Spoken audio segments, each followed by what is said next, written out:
Good morning, students. Hope you all are well. Dear parents, we need your support. Kindly submit your word piece. Dear students, you are watching class 7 science chapter number 8 part 6. So let's start, dear students. Water. Dear students, in the previous video we discussed about components of composition of soil. So dear students, water is also composition of soil. Dear students, water is retained in the space between soil particles. The ability of soil to absorb and retain water is called water holding capacity. Dear student, the ability of soil to absorb the water or retain the water is called what? Water holding capacity. Now, dear student, air. The space between the soil contains air. The air is used by the roots of a plants and soil dwelling organism to stay alive. Dear students, we know very well that soil having also a air space. So in the air space, soil air is filled, and that air is absorbed by the root, and even then that is a home for the living organism, so they can easily survive in the soil. Minerals. Sand and clay consist of minerals such as silica, quartz, feldspar, mica, and oxides of oxygens, magnesium, potassium, phosphorus. These minerals are derived from the parent rock. They are absorbed as a solution in the water by the roots of a plants and used for the growth. Now, dear students, humus.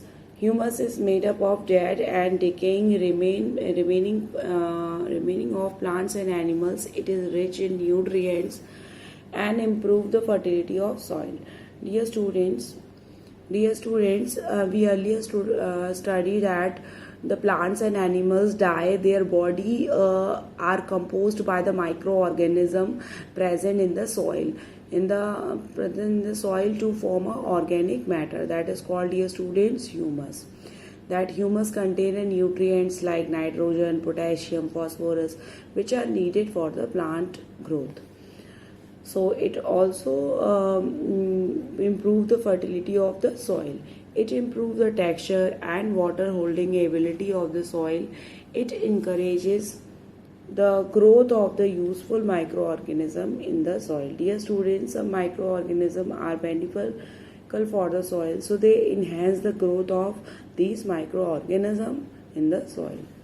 Now come to the, dear students, soil organism. 1 teaspoon of soil contains millions of microorganisms such as bacteria, fungi. These microorganisms decompose organic matter into humus. Dear students, I earlier told to you that when the plants and animals died, their body are decomposed by the microorganism like bacteria, like fungi. So they compose inorganic matter into humus. Other small animals such as millipede, ants, earthworm, snail play an important role in maintaining the quality of the soil. These animals help in aerating and the losing of the soil. Dear student, these animals help to turn the soil, fertile soil, into the deep and unfertile soil come up with the help of these animals. Dear students, now come to the state whether the following statements are true or false. Correct the false statement. First, dear student, soil contains only inorganic material. Dear student, soil not contain only inorganic, it also contain organic material. Now second is plant and animals contribute to formation of the soil. Dear student, yes, it is right, plant and animal contribute to the formation of the soil. Dear student, microorganism also take a very important role to formation of soil. So here plant and animal and microorganism contribute to formation of soil. Now, dear student, come to the third. Plant grow well in B horizon as it contain fertile soil. Dear student, is false. Dear students, we know very well this layer has a little humus and not suitable for the growth of most plants. So it is, dear student, false. Now, slit particles is the smallest particle in the present in the soil. Dear student, that slit particles are medium sized particles that are larger than the clay but is smaller than the sand. So dear students, these are medium sized particle, not smallest, so it is false. Now, soil contains water but not air. Dear student, earlier we discussed the space between the soil present particles contain air. The air is used by the roots of a plant and soil organism to stay alive. So dear student, it is false. Now come to the dear students next, that is type of soil. Based on the particle size, soil can be classified into the four types: sandy soil, clay soil, slaty soil and the loamy soil. Dear students, sandy soil. Sandy soil contain a greater portion of the sand particles with the little slit and clay.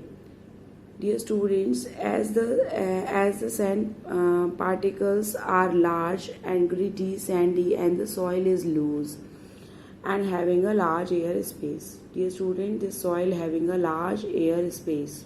Students, because they are having a large air space, so this sand makes a very porous and waters move rapidly through it and dries quickly, so it cannot hold much water. Hence, the sandy water has a poor water holding capacity. Sandy soil also lack in humus and unsuitable for the growth or plant. Dear students, we know very well sandy soil is lack humus. So the sandy soil does not hold the water and less humus, so it is not suitable for the growing of plant. For the growth of plant, humus is very necessary. It is mostly found in desert, beach and marshy area. Dear student, I will show you the picture of sandy soil. Dear student, this soil is found usually in desert. That soil is not sticky, dear students. That soil has a large space between them. Sandy soil is very light and it has a tendency to blow away by the wind and it left bare. So dear students, hope you understood the characteristics of sandy soil. Dear students, you have to read this page thoroughly. Thank you students. Stay home. Be safe.